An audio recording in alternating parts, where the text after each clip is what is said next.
Chinese brands are making a beeline for India. That's because they've all realized that India is a big market for them. All of them have reached saturation points in China and they want to come to the Indian market. And a lot of brands are coming to India in one go. ZTE, for instance, is a large Chinese brand, one of the largest in the world. They have been in India for quite some time, but their phones haven't really done well. They want to change that with the ZTE Nubia Z9 Mini. This phone has a lot of good things going for it. I really like the design. It's very stylish, very trendy. It's got an amazing display, full HD display. It's got one of the best processors. It's an octa-core processor, which means it's really smooth and fluid. But what really sets this phone apart is its camera.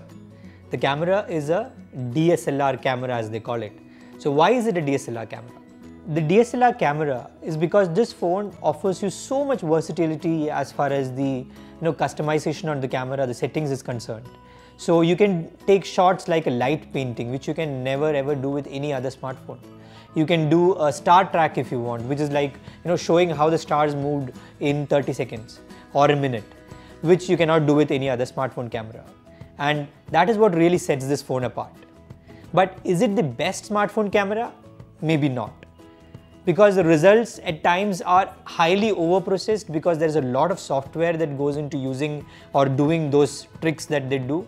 But it's still one of the best cameras. I, for instance, have never seen a macro shot that is better.